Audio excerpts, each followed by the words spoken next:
Do you like basketball? Basketball 너무. I like, but I'm not good at.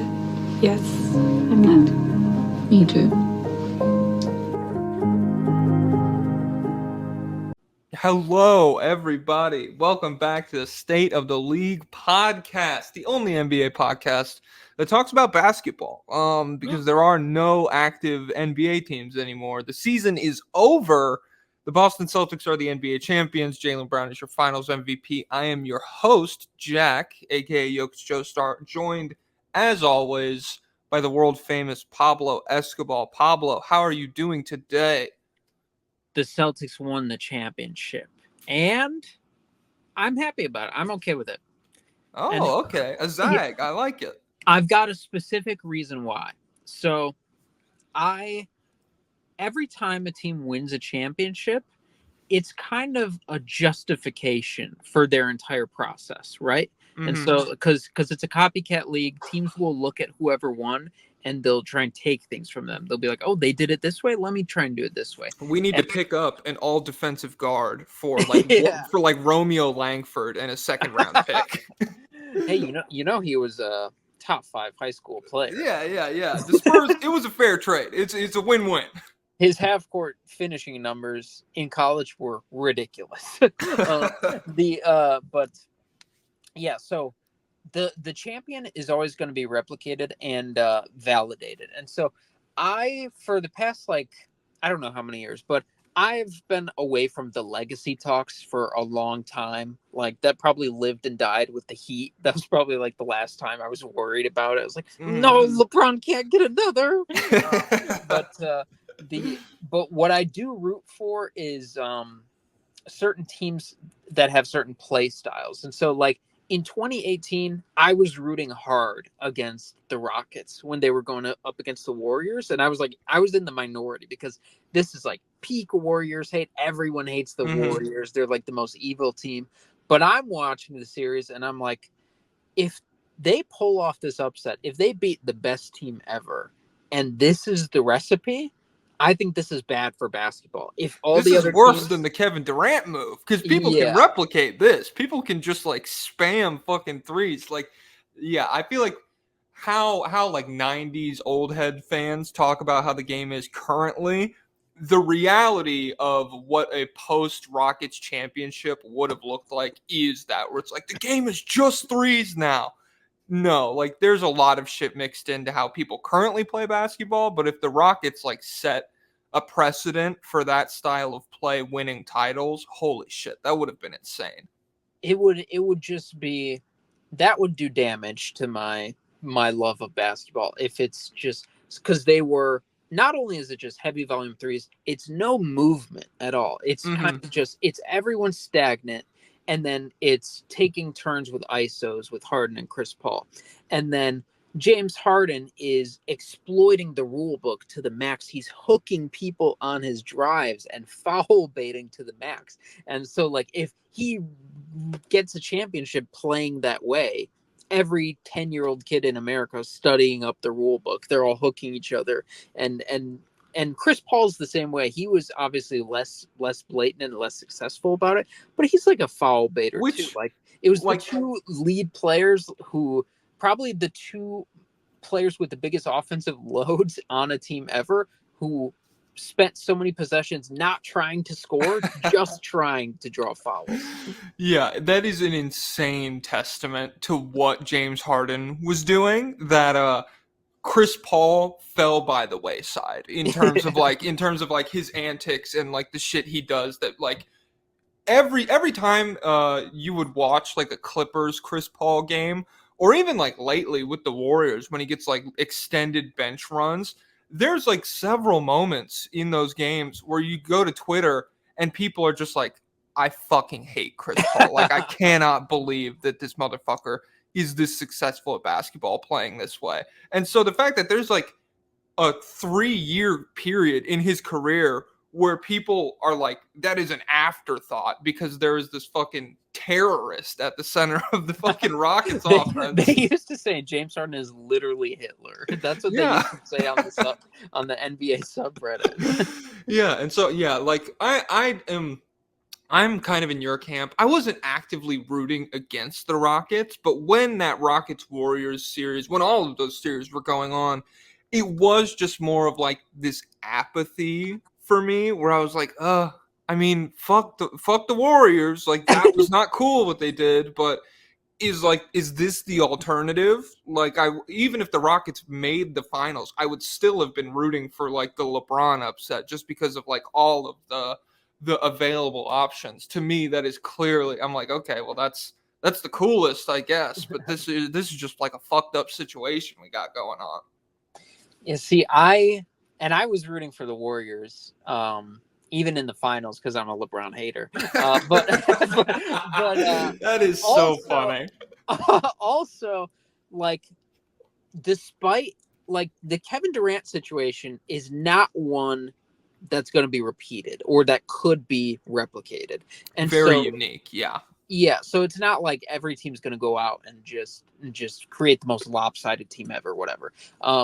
And so when you separate him from the Warriors, that was a team that I was happy with winning because I felt like that was good for the game. Obviously, Steph Curry, like the most selfless superstar of all time, he's running around off ball. They played with pace. They spread the ball all over the place. Everyone touched the ball on every possession, and because everyone touched the ball, everyone was engaged on defense. And they were just like, and like they empowered role players, like they're putting Draymond as the primary ball handler to like maximize his strengths and everything. And so I just really liked, like, if that was the precedent for what basketball was going to become, I was like, that's a good thing. That's a good foundation. And like it was a reward for drafting well for the most part. Like you got Draymond in the second round, you got Clay and Steph, not necessarily with like top 3 picks, but like first round picks. Just you took a chance on like older players and stuff, and you hit and stuff like that. So I was happy with them being rewarded. And so when I look at the Celtics team, I think it's good that this team won a championship because if this group went there, if the Tatum and Brown tandem went their entire tenure in Boston and never got the job done, I feel like that's bad for basketball. I think they should be rewarded for number one, blowing up the team at the right time with the Garnett and Paul Pierce. Like I'm begging the Bulls to blow up a far less successful group. They just will not do it. Literally an annual play-in loss, and they are just like iron fucking grip. We're not moving Caruso. You're not getting him. Stop calling. And the Celtics are like, these are 2 of the most important players in our franchise history, but this is a good deal. We got to pull the trigger. So I think that approach is positive. They draft Tatum, they draft Brown, and they develop them, and they keep them together for years despite ups and downs. And I think that should be replicated. I like the patience. I like Jaylen Brown as a prospect was just an athlete. Like, man, this guy can't dribble, can't really shoot, can't really pass, doesn't play defense all the time, but man, is he athletic. If he could just learn how to do everything, he'd be so good. And so when the Celtics picked him, I think I wasn't in the draft scene yet, but I was on the peripheral, and there were a lot of draft nerds who like said, this is the worst pick ever. This is the worst. And then sure enough, they developed him into being even up to his extension. I was not sold on him being like 80% of what he looked like this postseason. I remember when he got his big extension, I was completely out on that caliber of money for him. And that's, I mean, yeah, he has proven me wrong. He's proven a lot of people wrong. He looked insanely fucking good in this playoff run. And so, yeah, I agree with you. Just in terms of, it definitely feels like this is the way the NBA has been trending, probably since like the Bucks won the championship. Just in terms of like free agency has not decided an NBA title since really Kevin Durant. It's been like the Raptors pulled the trigger on the DeMar trade at the right time, and then beyond that, it's been okay. We've drafted, we've built in house, we made a trade on the fringes with the Celtics team. You could argue, well, it was definitely Drew Holiday, but you could also argue Porzingis, and then the But Nuggets. with Drew Holiday, it's like they gave up Robert Williams to get him. Robert Williams was a second round pick and a guy they developed. So like I'm okay with that. I like the trades that they made. Like they made up smaller trades. Like you said, free agency is kind of dead now. Because guys will just sign the huge deals with their team and then demand a trade. And so now a lot of teams are they try and build contenders through trades, and the trend has become again like, let's sell the farm, let's give up our entire future to get a star on our team. And I feel like even the Bucks, they kind of like gave up a lot for Drew Holiday, I think. But they did draft the rest of that team. But they gave up Eric Bledsoe for Drew Holiday, and did they give up picks? I think they might have given up. I'll look it up. I want to wager. Drew Bucks trade.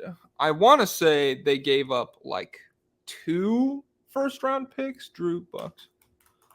Sorry, it was keep less talking. than the Vucevic trade, I'll tell you that. Okay, yeah, the Bucks, they traded 2 unprotected first-round picks in 2025 and 27, plus a first-round swap in 24 and 26, plus Bledsoe and George Hill. Okay, that's more than I thought they gave up for Drew Holiday. That is a lot. That is a lot. And where did the rest of their first-round picks go? Because they have nothing, right?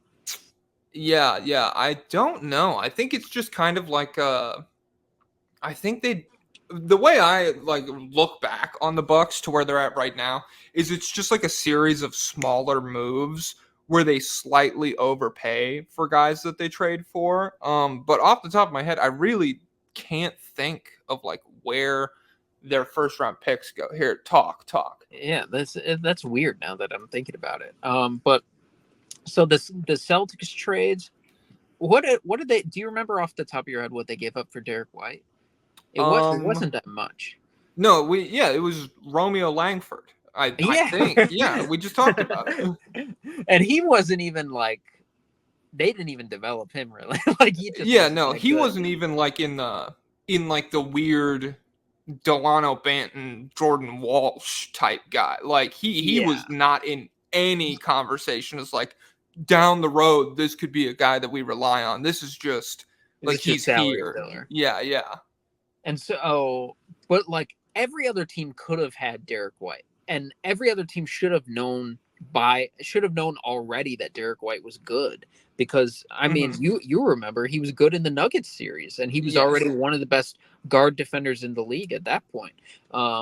So like it's just been a series of really smart drafting, smart player development, smart trades and stuff. And even to the like Brad Stevens is one of the best coaches in the entire league. Like everyone respects him X and O wise. He's had nothing but success everywhere he goes. He's leading these teams. He starts off with the Celtics like way over accomplishing what the expectations. When was his first year as head coach? Do you know off the top of your head? I think he started when they tanked, when they did the guard, whenever they got rid of Doc. Oh my God. I guess that's probably 2013, because Bill Simmons, he tweeted out a picture of like the Chris Humphries press conference. Yeah. And he was like, it's sure been a journey. Not to flex the clout here. I did ratio Bill Simmons. I quoted it and I was like, Celtics fans when they have to go 2 years without winning 50 games, and then it was like a sad face or whatever. That tweet got him absolutely fucking obliterated. Do you think he saw it? Oh, I hope so, dude. It would be funny to me if like that is how I entered his like visual, or the sphere of his mind, is like before any of this podcast shit takes off in any capacity. He's like, oh, that guy's a fucking asshole to me on Twitter sometimes. He's a grudge holder. So luckily you don't have like your face in there or anything. Hopefully you didn't click the links in your bio. Well, my pinned tweet is Trey Murphy tweeting out my Herb Jones let me out. So he probably knows what I look like. That's always fun. Like I got officially noticed by Hassan Piker. Oh, really? Yeah. How? I did a video. You know that picture of Jason Tatum where he's like jumping and it looks like he's like floating in the air? Yes. Oh, the I Rapture. Yeah, I saw Yeah, that I video. did a video talking about how the Rapture could change the NBA Finals, and he commented, "Thank you for this." And then Wow. I got so many of my comments were just notifications of people replying to him saying, "I hate you. You need to die. You are the worst. You fell off. You're trash." So that I was like, yeah, they really hate him. But yeah, where was I? Oh, Brad Stevens. So Brad Stevens, one of the best coaches in the league, overachieves. The man built a top 5 defense with Isaiah Thomas at the point guard. Mm-hmm. He's 5'8", folks. He's worse than Trae Young. Scrappy. He works hard. I don't even know if he did. So they get to a point where Brad Stevens feels like I've done all I can with this group. They're kind of tuning me out. You know what we're going to do? We're not going to trade one of them. We're not going to trade Jaylen Brown for Kawhi Leonard, which, to be fair, guys, if Kawhi was healthy, that would be a no-brainer trade. Like, Yeah. Jaylen Brown will never be If Kawhi was healthy right now, and you like, I would still be like, yeah, probably trade him. Yeah, but so they decided, you know what? We're going to keep this group together. We're going to move Brad up to the front office, and we're going to use his basketball smarts that way. We're going to get a different voice in here. And then when the man whore himself, Ime Udoka, came and whored himself out to the organization. Oh, we have a lobbyist request about that. Well, not about him specifically, but we'll get to it later. Yeah, but and so they were quick to move off him. Like, they didn't hesitate, and they give Joe Mazzulla a chance, and obviously very bright basketball mind. And so I just like everything about this team except for the fact that it's the Celtics and that it's in Boston, and that Danny Ainge played a part in building it. Yeah, I'm on board with that. In terms of ethical collection of like building a contender, yeah, this is about as by the book as you can go. And so if teams replicate or try to replicate this, yeah, I think that would lead to a pretty prosperous era of NBA basketball. And you're already seeing Koulibaly and Denny time, guys. Yeah. Give Koulibaly and Alex Sarr time. We'll get there. Yeah, but you're seeing it in Oklahoma City. You're not quite seeing it like Minnesota a little bit, but obviously the Gobert trade kind of separates them in terms of you're not fully embracing the Anthony Edwards era. Their timeline is very separate from like what the Celtics have done. But the Thunder, yeah, absolutely. I think you're seeing something like that where they probably will have ups and downs with that roster, but it also feels like they are really comfortable with the players that they've collected. And you might see some moves on the edges of their roster, but I think you will probably see them fully ride out the Shea, J-Dub, Chet era to its fullest extent. You might lose one of those guys depending on how the pay works out and everything. I'm not exactly sure how contracts are coming down the pipeline, but yeah, it definitely feels like teams are more hesitant to move off of the young guys that they collect these days, for better or for worse. There are a number of teams that have been rebuilding for a little while and haven't really seen the same amount of success that even like the Orlando Magic have, much less the Oklahoma City Thunder. So yeah, I'm cool with this Celtics team being a blueprint for people. But yeah, it's the Celtics. I don't really fuck with them. How do you feel about the Jaylen Brown Finals MVP? That was my next question. I'm okay with it. I don't really care. If you ask me, it should have been the team award. They should have done the Atlanta Hawks player of the month. That's how it should have gone down. But yeah, I don't really care either way. Between him and Tatum, like, weren't the numbers like the same? Like, Tatum had a couple more rebounds and assists, but they both had like mid-scoring efficiency and yeah, and Tatum was stat padding. Tatum was that's the thing, is like the efficiency gap ended up like 3% in true shooting percentage. Before the second half of Game 5, it was like an 8% gap. Like it was way bigger than that. So yeah, I have 2 lobbyist requests. Number 1, Josh Lerman. I wish I was given the death penalty before I had to watch the Jason Tatum celebration. Holy shit. And Augusto Dabos. I don't care what anyone says. Derek White should have been Finals MVP. They hate to see a fully conscious baby winning. And so, yeah, I'm on board with you. His teeth literally fell out. That's literally baby behavior. Did you see? I didn't see it, but my girlfriend told me about this clip where it's like post game. Jaylen Brown looks at Derek White and he's just like, "Damn, you sure are ugly." I did not see that. Yeah, I'll have to track that down. That made me laugh though. Yeah, I think Finals MVP.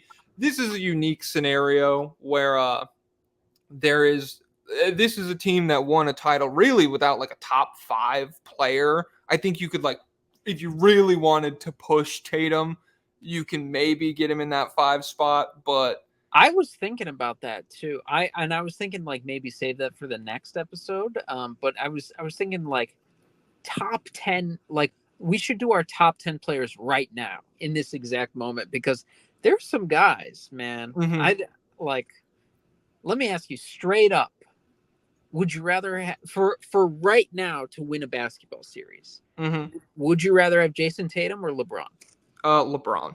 I would rather have LeBron too. Yeah, I just think there's like Tatum did enough for this team to win the finals. Obviously, Tatum did enough. He did what they asked him to, and so at this point, like any criticism of him is kind of in a separate tier from where it's been in like previous seasons, where in previous years it's like you came up short, this was not enough, your inconsistency cost your team a shot at the title, blah blah blah. Now that you've won a title, you've entered this like ring of elite players, and it's more so, okay, well, how do you stack up to Giannis or Jokic or Kawhi or LeBron, like all of the, or Steph Curry, all of the previous best players on championship teams. And so that, like, I don't think it's really unfair criticism of Tatum to be like, this was a unique situation and he is not that caliber of player. And it sucks that this is coming right after, like, that's what our brain defaults to immediately after they win the title, because it feels like real hater shit. Like, Tatum rocks. But yeah, I don't think that's unfair criticism. Yeah, I think because we've gotten used to the finals being like a crowning moment. Like, like Jokic has been the best player for a little bit now, but like the finals was just a way to prove to a lot of casuals that he actually is. And then who won before? Giannis. Like that was just a crowning moment for the same, like for all the legacy people who are like, I need to see, this is literally a video game. I need to see them beat the final level before I respect them. Even with Steph winning Finals MVP in 2022, there was like a little bit of that, and that was in terms of, that was like probably adversity wise their hardest series in like the Warriors dynasty, outside of 2016 where they lose, going down 0-2 to this Celtics team, and then Steph really just locks in and he's like, oh, I am the best player in this series, let me play like it. That for legacy people, that did a ton, and it impressed me too. Like, I like that series from Steph, and it's cool that he has that under his belt. And Tatum's career is by no means over, and I think there is a lot. Obviously, there's room for improvement with how he played this postseason, but I think they'll just have more chances for him to play better. I don't know if they'll ever get back to the finals. They very well could next season. Like, it's not like the East is going to be a fucking bloodbath the way the West is. But yeah, I think he will have more shots to kind of play at a consistently high level. Because even if he played it the way he did last year en route to this title, I think people, like, there's half as much criticism. Like, he really, scoring the basketball, he did not do what we expected him to do in this postseason. Yeah, and like even going back to 2019, people deny it now. I don't know why, but Kawhi was considered, like, a lot of people hopped on the Kawhi is the best player in the world bandwagon at that point. But I think it feels bad specifically because of how dominant this Celtics team was, that they wrecked everyone all the way here and wrecked the Mavs in the finals.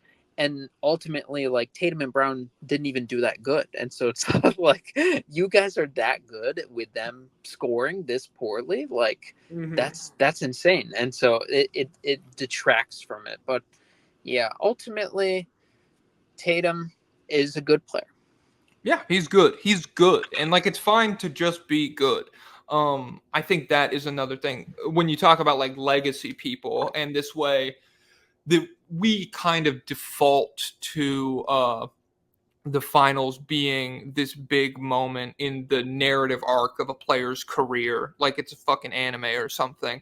This postseason is clearly a testament to Boston's front office, the way that they assembled this team, the ability of all of these Celtics players to play within a system, not do too much, and just like do what they do best and allow the cohesive aspect of the team to just be way better than everybody else. That is what allowed Boston to win this title. And that's like a good, cool thing. That's something that oftentimes you'll see dynasties have. Like the Spurs, for example, they were doing that for like their final 2 or 3 championships, was just like, we are going to be like a better unit than the team in front of us, even if they might have like higher end talent at the top of their roster. But we were so ready for like this Tatum coming out party. We've just been like on the edge of our seat. Is he like a top 5 guy, whatever? Is he the best player in the league if you want to push him to that? People were ready for that. Like if you had asked what is the reaction to Tatum winning his first championship going to be, people were ready for that. And now it is, yeah, it's just more so like that team aspect of winning. I think he's also, him and Brown specifically, I think they're also casualties of ESPN and their terrible handling of the NBA. Like we talked about it before, like how much better NBC was at mythologizing players. And so like when we look back at the 90s, like Gary Payton and Sean Kemp have like they have this aura about them still, and like they weren't that good. like were either of those guys better than Tatum, do you think? Sean Kemp and Gary Payton? Yeah. No, I don't think so. I think no, I just don't think so. Were they ever like pushing top 5? I don't know. Like it definitely feels like they were not on that, quite on that level, but still they're revered, and like they're people who people will gush about them in documentaries and stuff like that, and they felt like a huge deal. When it and ESPN has just neutered the NBA completely. They've just removed all the signs of presentation that make the finals feel like a big game. It's all ads. It's all DraftKings. They've never gotten like the halftime show right. Like the presentation is just so horrible to the point where this finals didn't feel like a big deal. And they haven't built up Jason Tatum because they've gone the opposite way in the like the first take generation where the best players are people who need to be. Oh, I can't hear somebody you. Who did who you get a text? I got a phone call. I think Okay. I got a phone call from the friggin' newspaper. I know who it is. But yeah, now ESPN has they treat the best players, they just pick them apart over and over and over. And maybe I'm kind of doing that right now. I'm talking about how Tatum's not that good. But there's he's not been mythologized and it's their fault partly.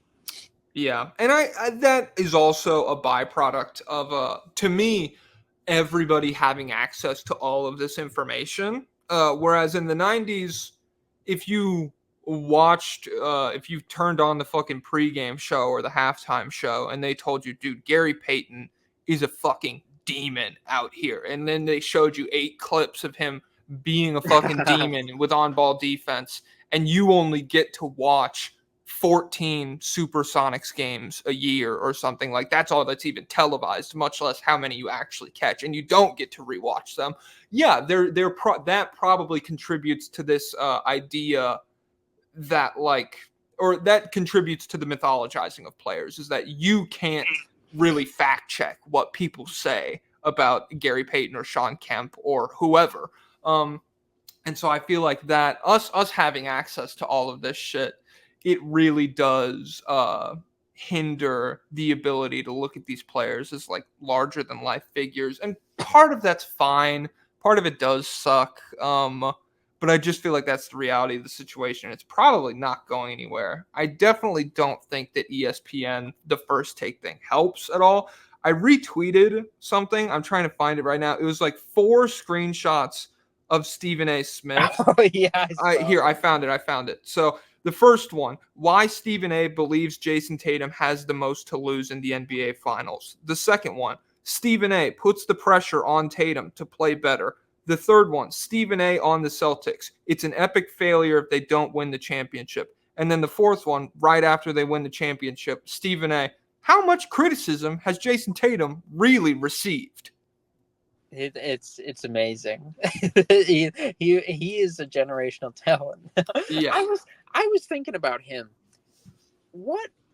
So he's very powerful now, right? Like clearly, Yes. like he tells us how powerful he is now, over and over. He's like, Max Kellerman, I got him out of here just because I wanted it, and it's you know why? Because I'm me, and I run this show, and I determine I'm the guy at ESPN and everything. But then when he gets in these arguments on First Take, like the WNBA, they tell him, hey, you weren't covering the WNBA up until now. And like you didn't tap in until just now. And he tells them, nobody cared years ago. I'm not going to cover something that nobody cares.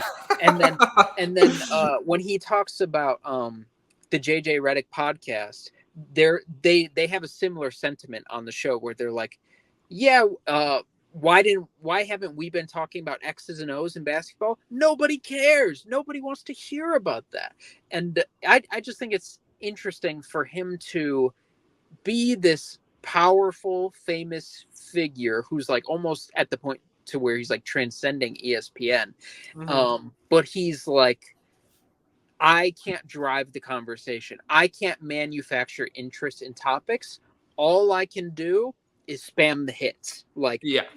When I'm on TV, I'm hanging on for dear life. I have to do, is LeBron the GOAT segment, followed by, is Bronny going to be the GOAT, followed by, are the Cowboys the GOAT? Like, I just have to spam the same things over and over, or people are going to change the channel. And I'm literally the GOAT because they're changing the channel everywhere else, but they're staying on my channel because I'm playing the hits. I'm like, what kind of, it's almost like it's a hostage situation at this point for him. Like, what power does this guy have if he can't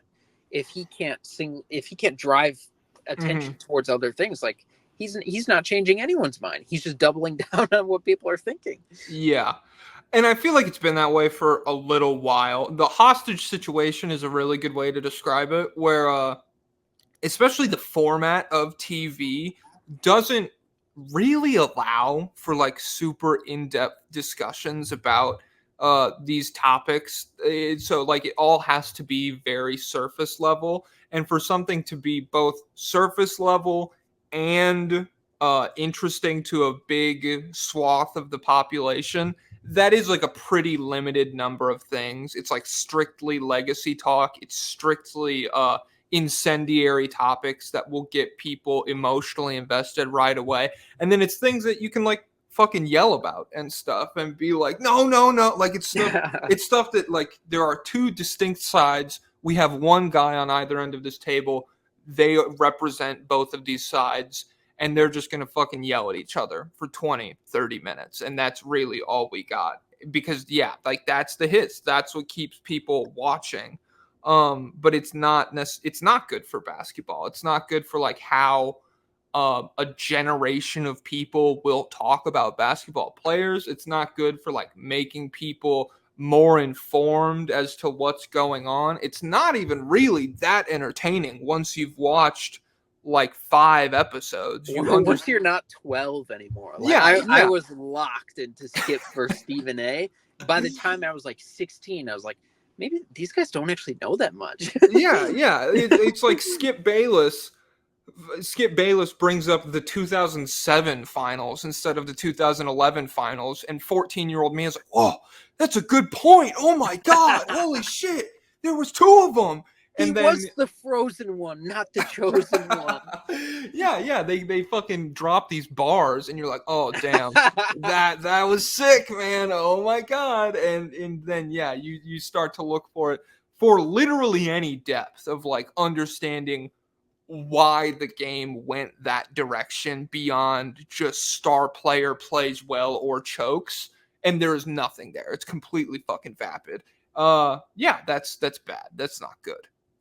Yeah, I feel like I've had a come to Jesus. Well, maybe that's a little too drastic, but like, remember when JJ Redick had the big confrontation on First Take, and then it spawned this big like argument over like, are they bad for basketball? And Stephen A is like, no, we're just an entertainment product. And Nick Wright chimed in, and he's like, different kinds of basketball fans like. It was like, let people like things, let people like these entertainment debate shows. And at that point I was like, you know what, that's fine. I have my guys on like YouTube I can go to. If people want to watch this stuff on TV, they can watch it. But now I'm just at the point where like, you guys aren't doing anything. If you were just gone, your audience would just be split into a bunch of different places. And I don't know if that would be a bad thing. Like, what would they be missing? Like, it's just like, it feels like wealth hoarding. Like, we need someone at the top like having this big audience. Someone's got to do it, and this is what we have to do to keep the audience. But like, now I'm like, why do you need to do that? There's no point. You're just holding on to a legacy thing. Yeah. So official point, Stephen A's bad for basketball.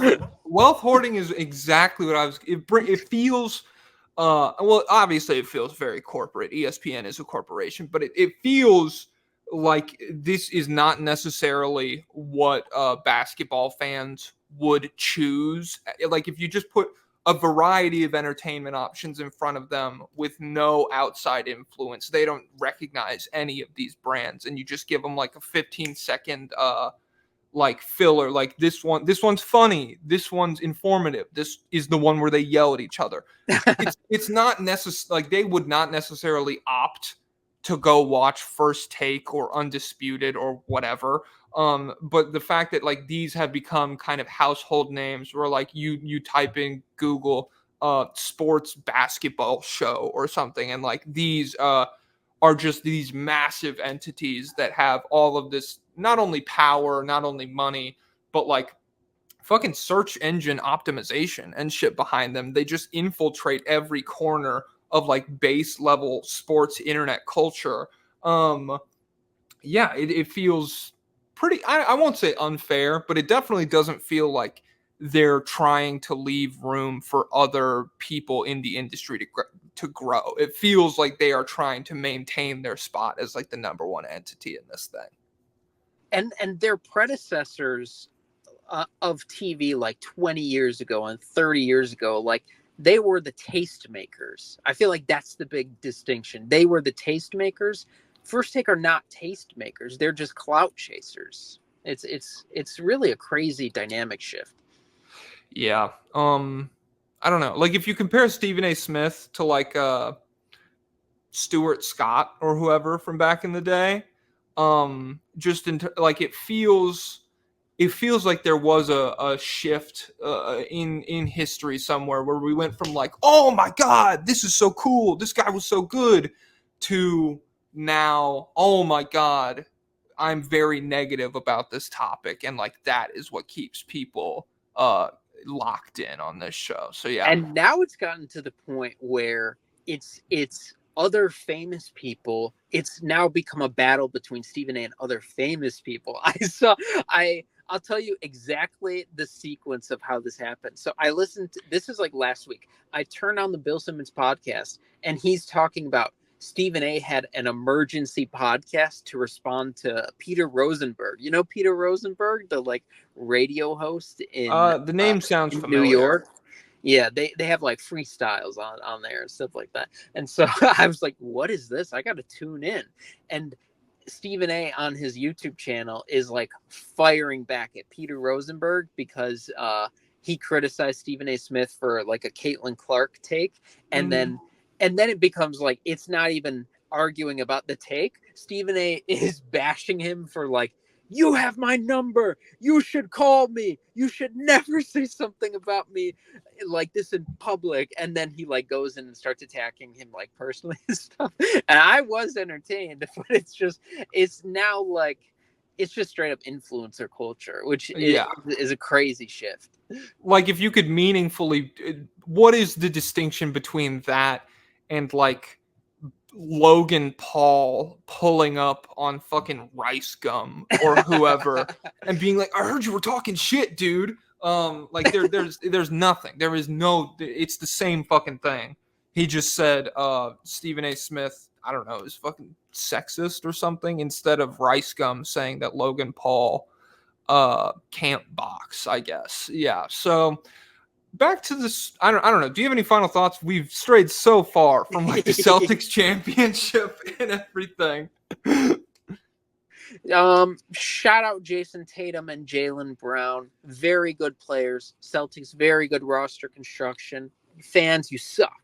Fans, you suck. We are the only smart people who watch basketball. Sorry, hate to break it to you. We are the only people. We're the only reasonable ones. We're the only ones self-aware enough to acknowledge our biases and talk about basketball in spite of that. And that's why. And it's funny how there's been no mention of Bryce Sensabaugh on First Take, but come next year when he's in MVP combos, there's going to be tons of conversation.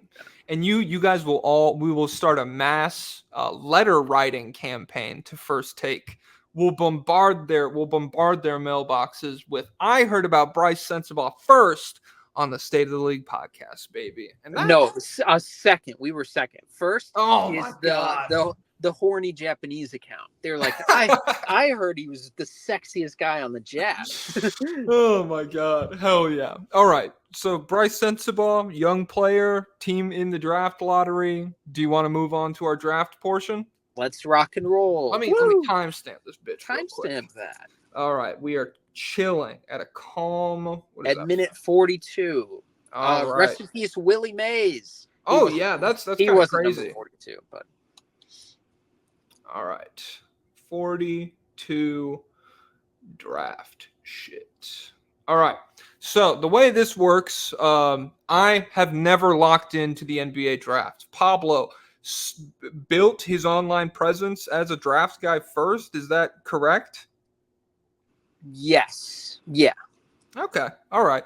And so I have kind of gone through the top 10 teams in the draft. I've listed some of what they need, some of what they could look for to improve in terms of if they could just add a player.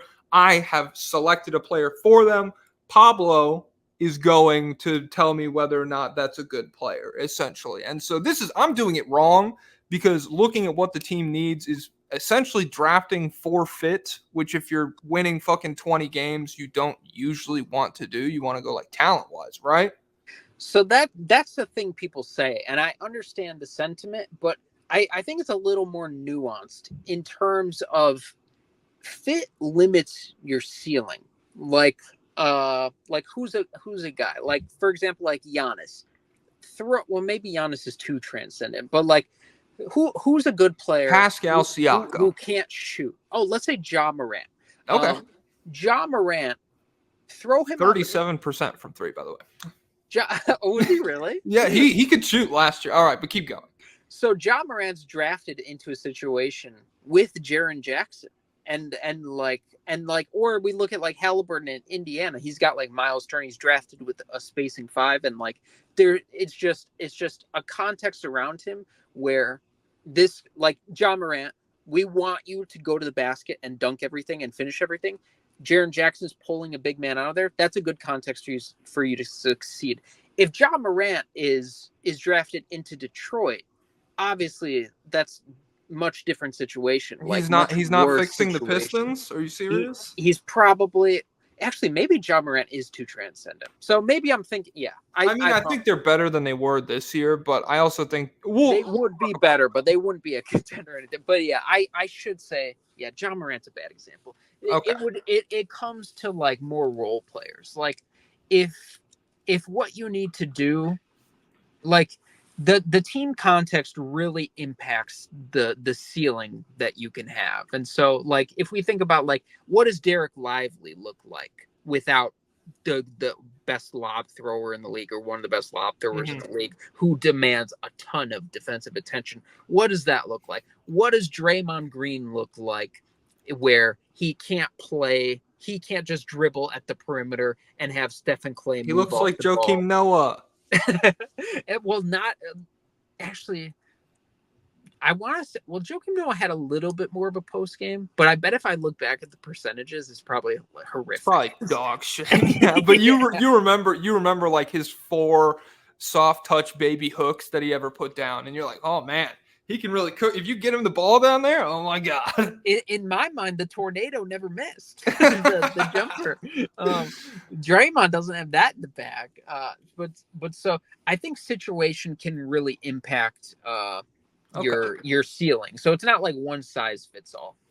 All right. That's fair. So obviously, number 1 pick in the NBA draft, the Atlanta Hawks. I wrote down their needs: upgrades at wing and center, primarily center. So first and foremost, there was a Draft Express report this morning that said the Hawks have been unable to bring in Sarr for a workout to this point, but the door remains open for that to potentially happen. Klingon appears to be Alex Sarr's main rival at number 1. I just wrote down that if we're a week away from the draft and it's so insane, the door week away, they're like, man, we just haven't had the free time. yeah. If we're talking about the door being open for something to potentially happen a week out from the draft, yeah, I'm not like holding my breath on that. That feels pretty fucking insane. And it's the Hawks. They weren't doing anything. Yeah. Were they out of the playoffs by the time the lot? They were, right? It was like they lost to play in. I'm pretty sure. What was I just about to say? Oh yeah. So the way this phrased it, after doing a little more digging, it seemed like it was Sarr's camp rejecting a workout with the Hawks. Like the Hawks have worked out other players and they've been trying to get in touch with him, and so it seems like Sarr. I don't know. That would make more sense. Yeah, like it's maybe him rejecting them. So right off the bat, Atlanta, they went 36-46 last season, and that is the most wins by a team since 1993 to get the first overall pick. Since 2000, there's 6 teams that have won at least 30 games and gotten the first overall pick. Do you want to try to guess any of these? Wait, say it. Guess what teams that one more than 30? Yeah, 30 plus wins and got the first overall pick. There's 6 of them since 2000. I would expect you to know. Yeah, the Bulls are one of them. Yes. Which year, do you know? 2008. Yeah, 2008 Bulls. That's one. I would expect you to know probably 2 others. I would be impressed if you know 3. There's a weird trade that went down on draft night. So since 2000, it's happened this many times. Yeah, 6 times. Okay, so I have 5 left. That's crazy. That's had the number 1 pick. So let's go backwards in time. Who had the number 1 pick last year? The Spurs. They were not winning. Who was the number 1 pick before Wemby? Pablo. Orlando was not good. The Pistons were not good with Cade.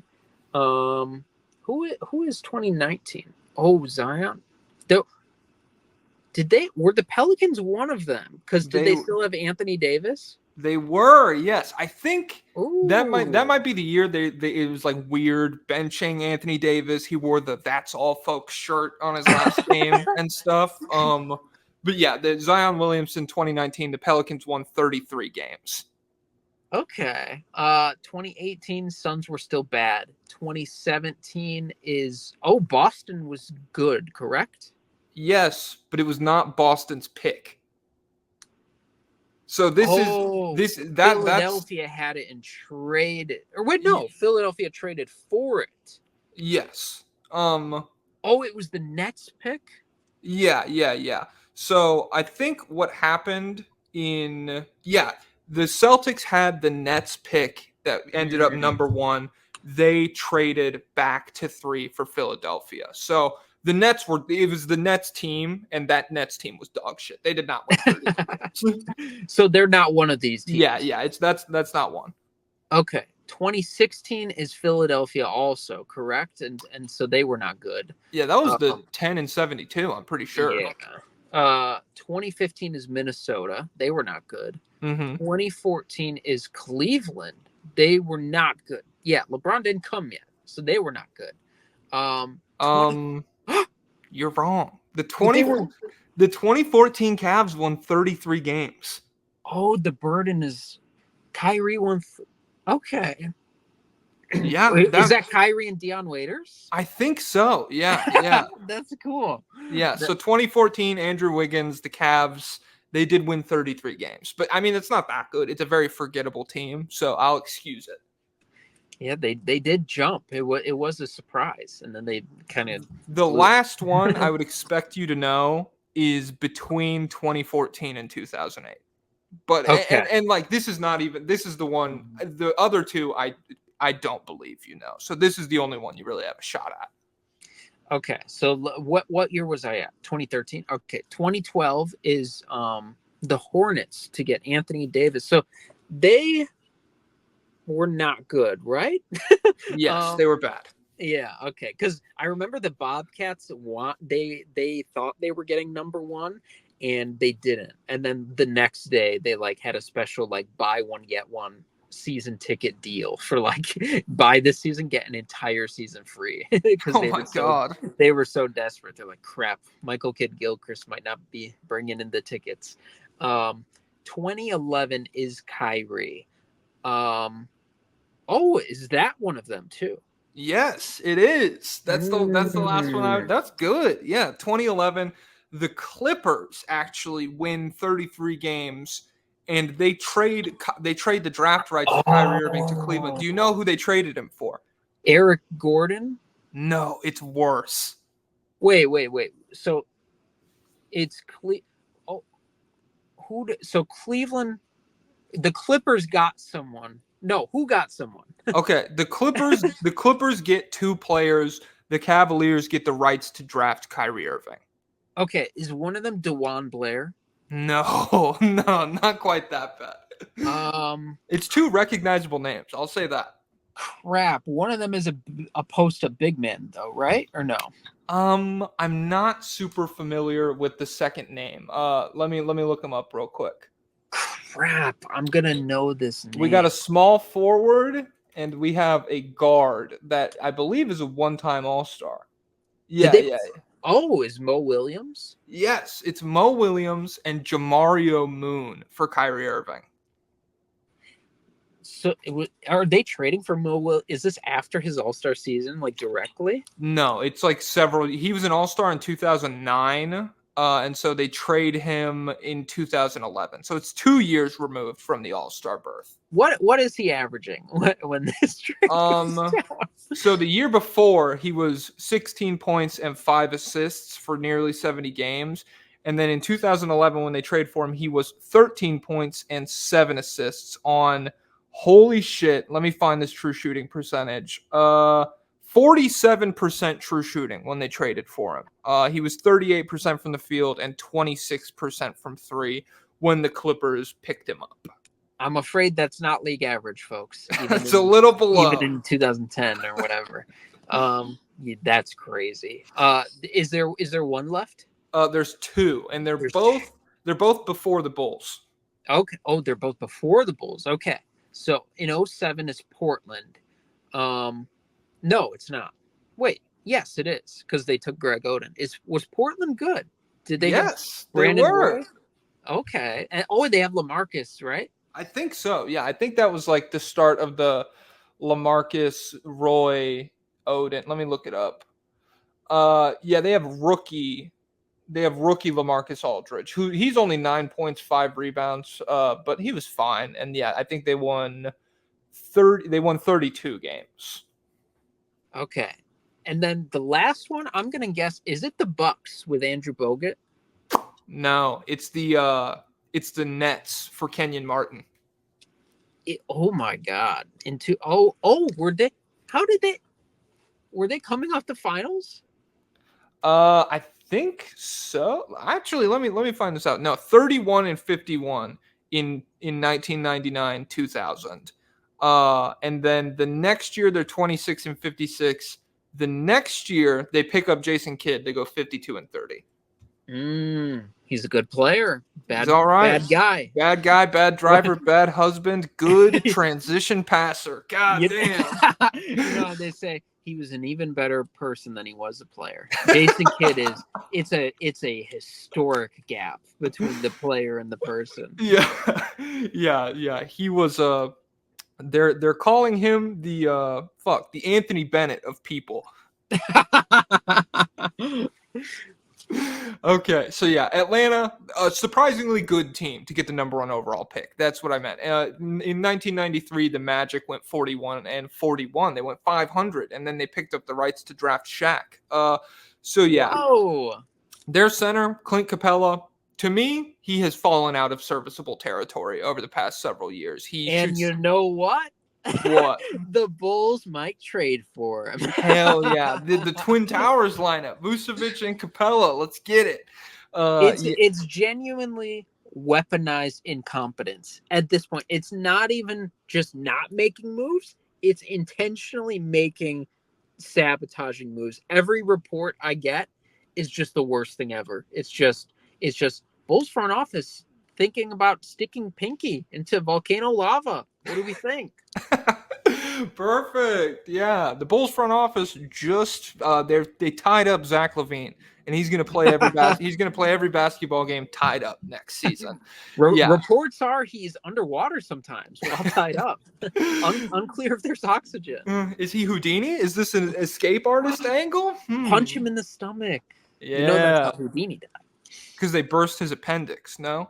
Yeah, because I guess he was like he would tell people to punch him, but he would like warm up. He would put his what is it, domain amplification. I think that's the one where you coat your body in your domain. If that's what you're looking for. So he was doing that, but this kid didn't tell him. He didn't warm him up, so he just punched him. He caught him off guard. Yeah. That's the most, like, it's funny. Houdini kind of has this romanticized aura looking back through history. Whoa, like this guy was so crazy, doing all this shit.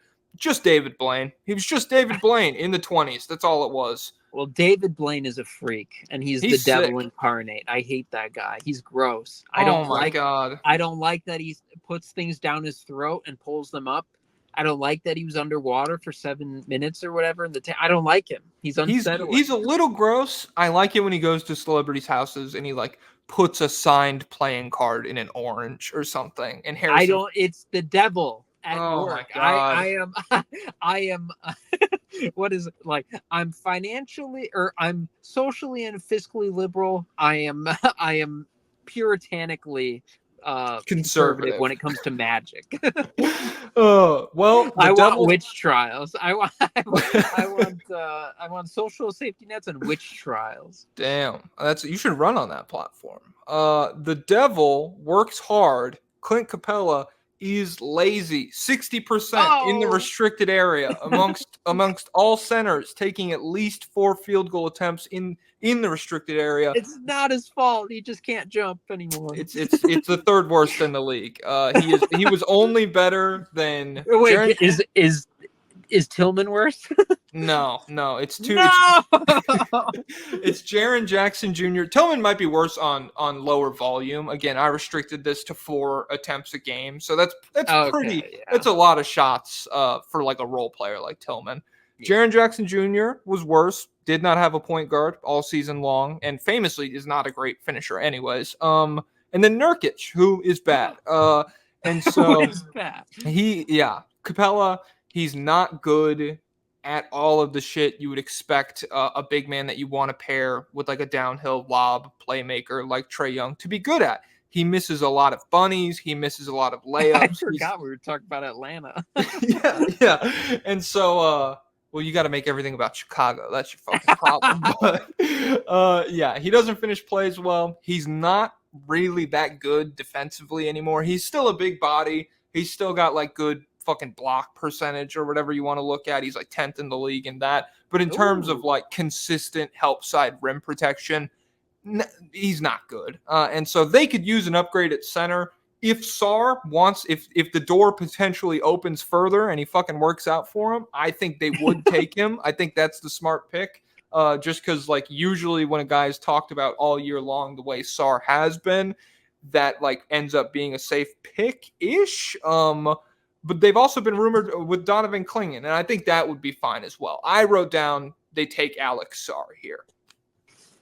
Yeah, so it's very interesting that Alex Sar would seemingly force his way out of the number one pick, especially because like it's not the worst. It's actually a good situation for a player like him specifically. Like you get paired with a point guard who can make your life way easier. Like if he's not playing with a dynamic guard like that on offense, he's gonna look way worse. Like I don't even think he has dreams of. I hope Alex Sar is not dreaming of having the offense run through him or him being a post-up player, something like that. So you would think this would be a great situation for him. But what I think is going on is teams are trying to force their clients to Wemby. And so I bet Alex Sar wants to go to Wemby because he's French. And he's like, that'll be a good situation. It'd be sick if I was going there. Yes. Rob Dillingham is doing the same thing. He's really trying to force himself. Stefan Castle was like, hey guys, I'm a point guard, and that was because I wants to go to Wembley. Yeah. I wrote that. I have some stuff on that later because it made my one of my later picks kind of confusing. But yeah, I think so. There has been some shit rumored about San Antonio maybe packaging 4 and 8 and trying to move up into SAR territory to take him and have him next to Wemby. I think that'd be cool, and I think Atlanta they're probably also fine with that because you could still. I think you could get Clingan at 4. He's probably still on the board. It's definitely possible. Really, anything is possible in this draft, but I do think Atlanta's stupid.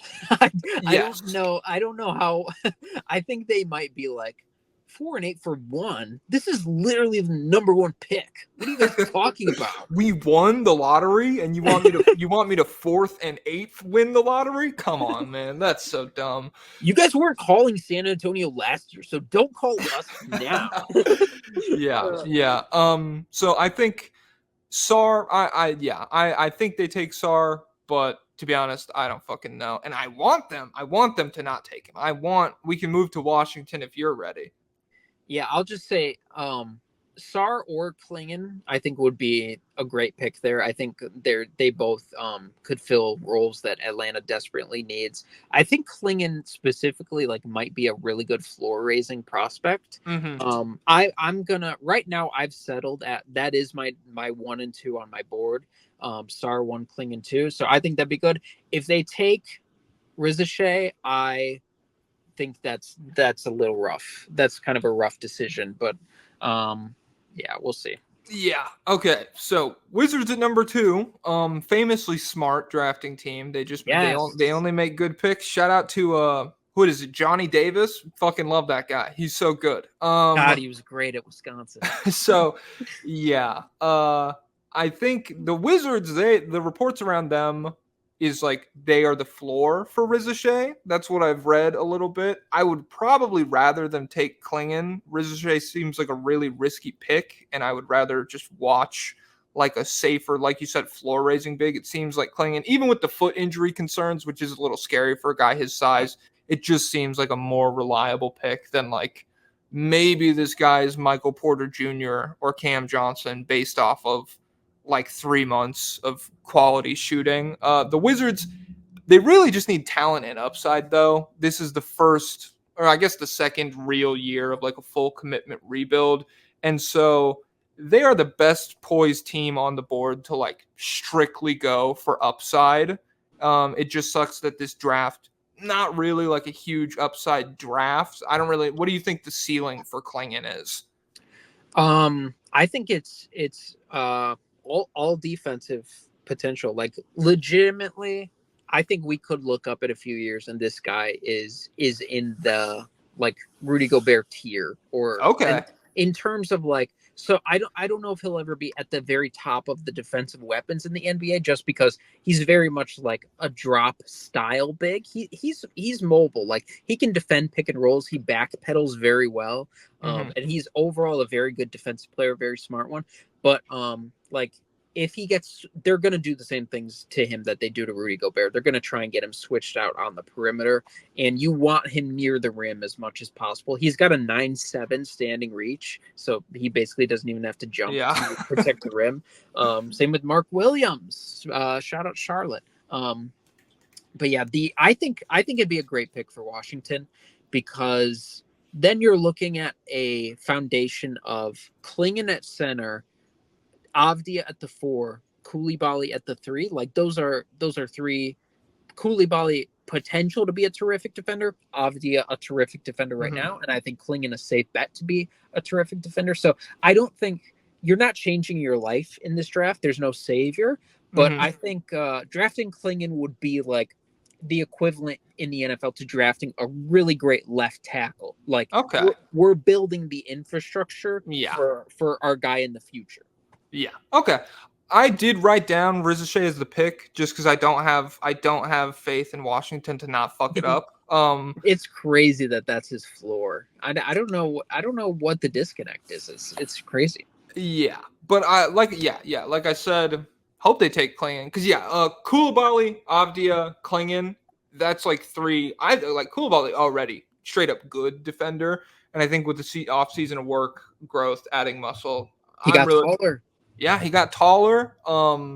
He's been posting a lot of self lobs on his Instagram. I've been watching him a lot. So yeah, he's cool. He said Siakam's easy to guard. He's confident. He did. Siakam averaged like 32 against the Wizards this year. But Koulibaly, those isolation possessions, he was making them work hard. He was wrecking them. All he does is spin. Yes. All right. So the Houston Rockets at number 3.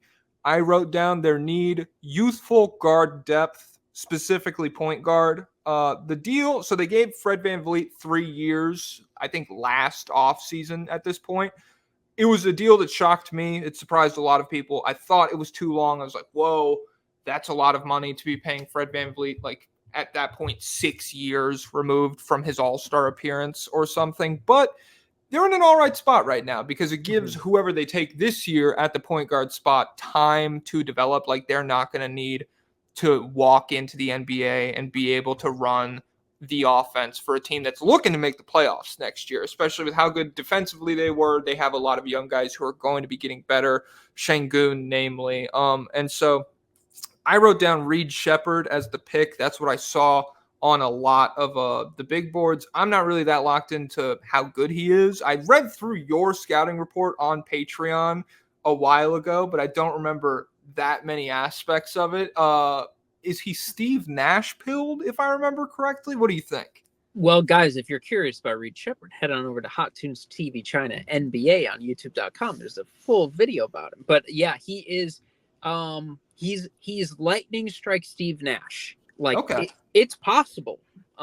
Probably not gonna happen. But it's out there. You could be walking and it'll happen one day. Yeah. Holy shit, he's Steve Nash. You saw he's live dribble in the paint. Oh my god. So passing wise, he's not an elite passer. He's not one of the best passers I've watched. Like when it comes to prospects, that's like Trae Young, that's LaMelo, that's Ja Morant. That's like Jalen Suggs was a fantastic passer. Luka, obviously, like he's not in that upper tier. He's probably not even in like the tier below, but he's like the third one. But he's good. He's more so a steady decision maker rather than a dynamic decision maker, and so it's kind of like his style is more Halliburton. Like he kicks the ball out really fast and really like. Yeah, he's not making the craziest passes, but he's making quick decisions all the time, and he's not super reckless. And but he does have some flashes of live dribble passing, and he has made some crazy kick out passes on drives where you're looking like, man, when did he even see that guy? That's Mhm. pretty crazy. And he's definitely a good passer right now. And where I see the Steve Nash comparison, I think a little bit is as a shooter. He's like a really, really special shooting talent.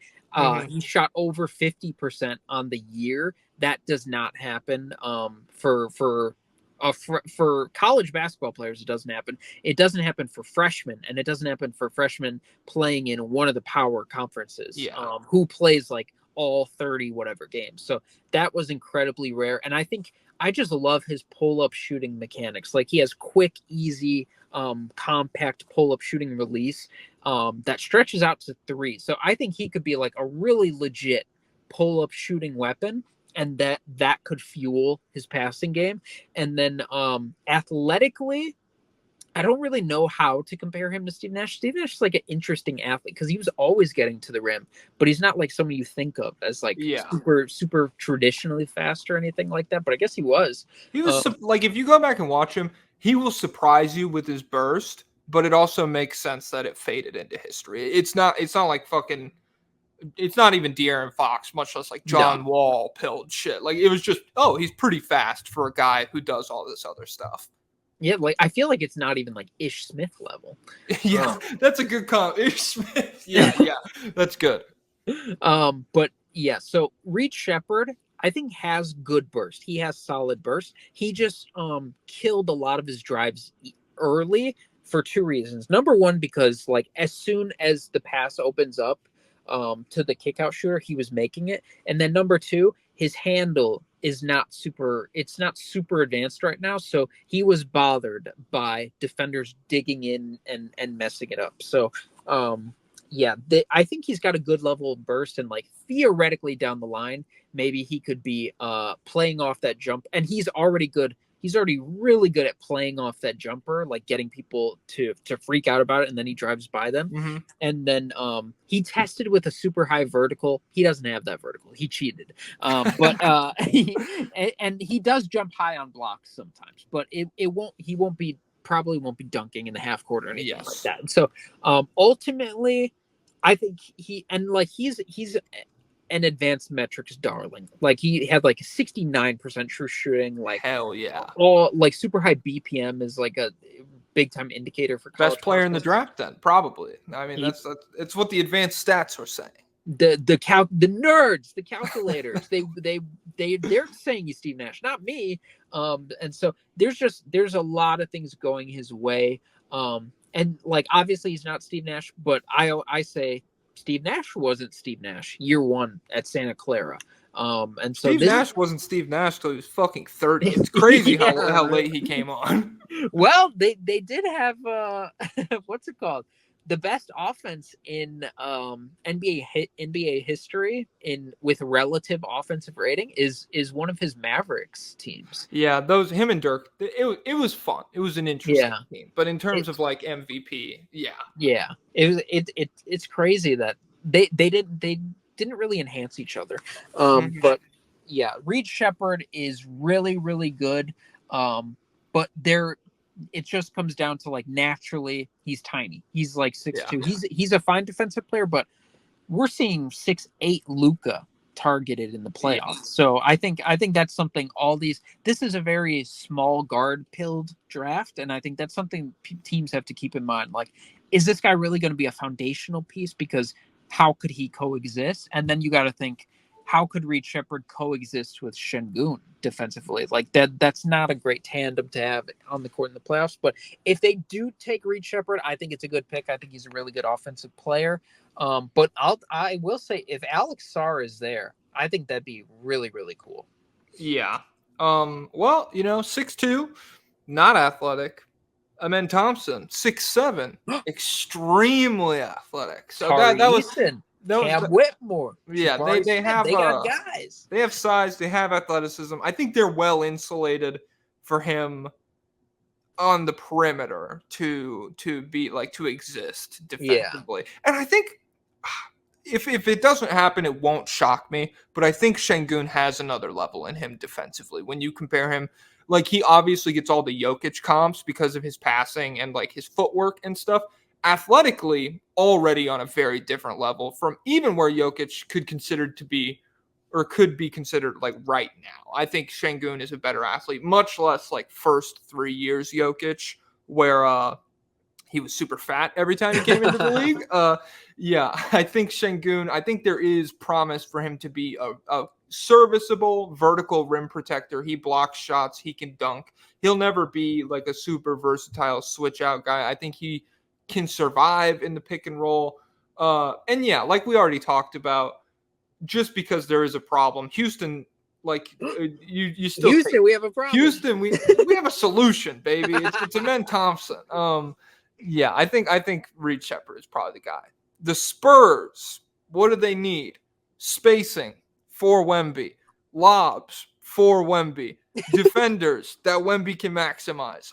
Yeah, they're the first team on this list. This draft has been painted full of supplemental guys, full of guys like you said. They're not going to change your life, but we have players here that can raise your ceiling. You know, we got some infrastructure. We got some snowplows here. The Spurs are they're well equipped for infrastructure. Wemby is standing around going, please infrastructure me. The big talking point last year was the point guard problem during the Sohan experiment and all that.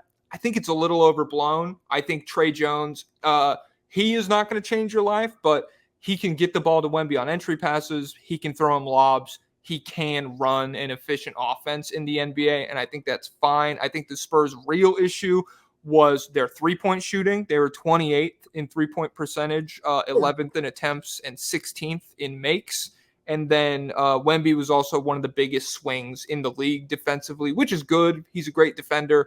But you don't want, like, I think that's a testament to how few real defenders there are on this roster, that he sits down and they go from like 117 to 123, 124 defensive rating. Like it just stops existing when he's not out there. Crap, Zach Collins, he's not shutting him down. Yeah. Shout out to Zach Collins. He got dunked on by Michael Porter Jr. one time, and then he tried to choke him. So that was fun. But in hindsight, based. Yes, yeah. He can see the future. He has podcast future sight, and so I'm choking you not for getting dunked on, but for transphobia. I'm choking you for the WNBA, man. Yeah. So I wrote down Matas Buzelis. I'm not sure how to pronounce that. Buzelis. Matas. They say he's good at defense. They say he's good at threes. They say he's a quality connective passer who can kind of run a little bit of a two-man game. How are we feeling about it? So defensively, pretty good. He is, I think, solid on perimeter, like containing guys off the dribble. But his best defensive skill is probably his rim protection. He's like a good help side rim protector. He is, I think, 6'9" with 6'9" wingspan. Right? Did you write down his measurements or no? He's something like that. I think he's 6'8" lengthy. I don't have him written down, but it's around there. Well, his wingspan was a disappointment. It's like average. It's like 0 or +1. I was like, man. Oh my god. But yeah, so he's another guy. I don't know if others are projecting star potential on him, but I think with him, you're hoping for a 3-and-D-ish kind of guy. He did not shoot well in the G League this past year. I think it's like 20-something%. And my understanding is he only shot well 1 year in high school, but it was over 40% and it was pretty sick. But his mechanics are they good? Like are they I mean, I'm not locked into I haven't watched enough film to like watch a guy shoot and have it not be like Sean Marion pilled and be like, oh, that's fucked up. Like I'm always so nice when I watch young guys that I'm like, oh, he's just taking his time, okay? You know, he needs to focus to have a shot at making the three. Well, Halliburton can shoot, so this guy can shoot. I think his mechanics are fine. I forget what his volume stats look like. And honestly, I forget what his free throw stats look like. But I think there's positive indicators going his way, to the point where you're kind of drafting him for the same reason you would draft Rizashea. Mm-hmm. But I think there's probably a little bit more self-creation potential with him. But again, I don't know how much you're counting on that. And there's some hype about him athletically because he worked out in the off season, in the G League off season, and he was dunking really well in open gym. But I think it's agent propaganda spread by Jonathan Gavoni of Draft Express. But yeah, that's the type of guy. So him to the Spurs would be yeah, it would just be a fine pick, I think. Okay. Is it who you would pick? Probably not. Who would be left at this point? Cody. Who would we say went 1, 2, and 3? Reed. Yeah. Sar went 1. Rizachet went 2. Shepard went 3. Okay, so yeah, at this point, yeah, I don't know. It's honestly there's a ton of different guys that I would be interested in. I probably wouldn't do Klingon here, but yeah, I think Buzelis is probably fine. There's a lot of people who are really high on Ron Holland, who could go here. I am Cody Williams pilled, so I would be interested in him at this spot. But yeah, there's a ton of guys here. I wouldn't be super interested in another one of the small guards, but that's another avenue that I think a lot of people are interested for this team. Yeah, I think if you do that, you start looking at Devin Vassell, and you're like, are you here the whole time, or are we upgrading to somebody who can help out Shifty? Shut up. He's here. He's the future. Hey, Devin Vassell's sick as fuck, dude. I don't. Yeah. All right. So I said Buzelis. I'm gonna make an audible here. Let's cut it off. Peyton Manning. Yeah, Omaha. Let's cut it off at 5. And we could do a couple lobbyist requests after that. That gives us the back half of the top 10, more lobbyist requests, and we could probably flesh out more picks and shit for the 2-hour Patreon episode on patreon.com/state of the league that we will be recording probably this Friday. So yeah, I think we're already like damn near an hour and a half here. So let's call it at 5 with the Pistons. I said they need talent and upside from the wing, parentheses, or maybe the center. So conversely to Washington, Detroit is going into year 6 of their rebuild, which rebuilds don't usually last 6 years, much less be coming off your franchise worst 14-win season in year 6. Did they make the playoffs 6 years ago? I think that's just they won 43 games 6 years ago, and I think they still ended up missing. It's weird how the East, like, you could win that much and still kind of miss 6 years ago. They just fired Monty Williams like an hour ago. He is very happy about that, I'm sure. I think earlier I mentioned that there was like a combination of factors fucking up the Pistons that Ja Morant might not have been able to solve. 2 of the primary ones: one, Monty Williams not really wanting to be there, it looks like. Number 2, as a byproduct of that, Monty Williams playing the shit out of Killian Hayes. I think both of those things in a bench Josh Giddey effect might just give the Pistons more chances to be better next season. But last year they were really bad. 26th in 3-point percentage, 27th in attempts, 29th in makes. Their 3 most played lineup shot 34% from 3. They were the 26th worst defense, 27th worst offense. They were near the bottom of the league in points allowed, turnovers, and fouls. They lost a bunch of straight games. And yeah, there are young pieces here: Cade Cunningham, Asar Thompson, Jaden Ivey, Jalen Duren, and Beef Stew, Isaiah Stewart. All of those guys are 22 or younger. But outside of Cade and maybe Asar, nobody is really like the kind of player you pass on a talented guy in the draft to make sure the guy you already have like keeps the ball in his hands. Like if there was a better guy than Jaden Ivey available or Jalen Duren, I think they would take him and just like figure it out. They're especially not drafting for fit. And so I wrote down Cody Williams for this pick. I know you're Cody Williams pilled. It's hard to pay. 6'7", 7'1" wingspan, cool athlete. He can handle the ball. That's something that the Pistons need a little bit, just in terms of like helping Cade from getting jumped by the defense, having a second guy who could dribble instead of another Asar Thompson or Jalen Duren on the floor. That would be really chill. So yeah, I feel like it's a good pick for Detroit, who is still like they need like another core piece of their young core. So yeah, I'm Cody Williams pilled. I I think his detractors, one of the things they are worried about his handle. I don't know if he projects to be a ball handler like year one, but he is a guy who had a lot of success attacking the rim in the half court, and he did run some pick and rolls. But he shot like 40% from three, but it was pretty low volume, and so volume is a big time indicator for 3-point shooting. So some people are worried about that. I believe in the shot. I think it'll be good. But some people don't. But it is funny that the Pistons have one major glaring need, and it's shooting. And there's not really a great shooter that could like change their lives. That they've been in past years. Like they could reach for like Dalton Connect, I guess. Yeah, that's what I was gonna bring up. But yeah. But yeah, I think Cody Williams would be a good pick.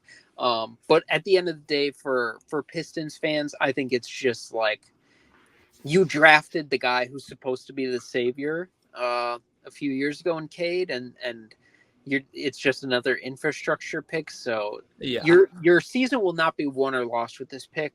But I think yeah, you could get a good guy here, and Cody Williams I think will be a good guy. Yeah, and I'm in on Cade. So I personally, I feel like heading into next season, it's going to be hard to be worse. You know, I think Cade, he had a pretty substantial injury. He missed time this year, right? I think he's been injured like every year, I think. Oh yeah, it's been a like repetitive concern, but just this year specifically, I think it led like that was what got their big losing streak off. Like the first 12 games of it were because he was missing time. All right, so that's the top 5. If you want 6 through 10 plus more, patreon.com/state of the league. I'll hit us. Let's get 3 lobbyist requests off this. Oh, your mom. I wanted to mention this. Your mom said they have a bomb to drop about Trader Joe's. They've been union busting and declared the NLRB unconstitutional. They've been trying to get it dismantled for a while now. I did know this about Trader Joe's. I exist in a location where it is the only grocery store within like 5 blocks, 6. I don't even know. Like I need to go really far away to get other groceries. It's not realistic for me to shop anywhere else. But when I go to other places, I do try to like spend more money, stock up on shit there. And when I go to Trader Joe's, I have talked to them about like, hey, it's fucked up that they're doing that. Don't let them dismantle your unions. It's a very corporate capitalist facade they present as like this. We wear Hawaiian t-shirts. We don't submit to all of these we don't sell Coca-Cola here because we don't submit to corporations. But like, no. Be under no illusions romanticizing Trader Joe's just because they have like good frozen meals and shit. Do they have their own Coca-Cola alternative? Do you know? No, they don't. They don't have soda there. I don't think. Oh, really? At all? Yeah.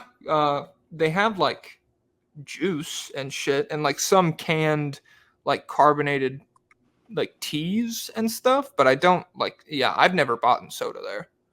That's crazy. I'll say, guys, they're pirates. Never trust pirates. They don't have codes of ethics unless it's the Straw Hats. Yeah, if it's the Straw Hats, they're cool. They're chill. If you're their friend, they'll save you from maybe like the world government trying to arrest you for your knowledge of archaeology and shit like that. Just a hypothetical. Who knows? So yeah, that's your mom. And maybe the workers should work harder and open their own businesses, bootstraps. Yeah, bootstrap style. There we go. All right. Lennon Vidal. This is when I called Ime Udoka a slut earlier. They want to know, do you think people should be slut shamed? No. Ime Udoka, obviously I was joking. He didn't do something, I guess he did do something promiscuous, but he also did something that directly like violated the ethical business operations of the Boston Celtics. I don't think details have ever really emerged about what that was, but I assume it was something serious, and I think it's been speculated it was somebody's wife in the organization or just something of that caliber that would get him dismantled immediately. I think it was the travel secretary. I think we do know. I think it was the team employee. Oh, fuck. He just left to call everybody. God damn. Hold on. All right. Can you hear me? We're back? I think. Okay, yeah, I think it was team employees, so internal problems. But women should never be slut shamed. NBs sometimes, men Sometimes. sometimes.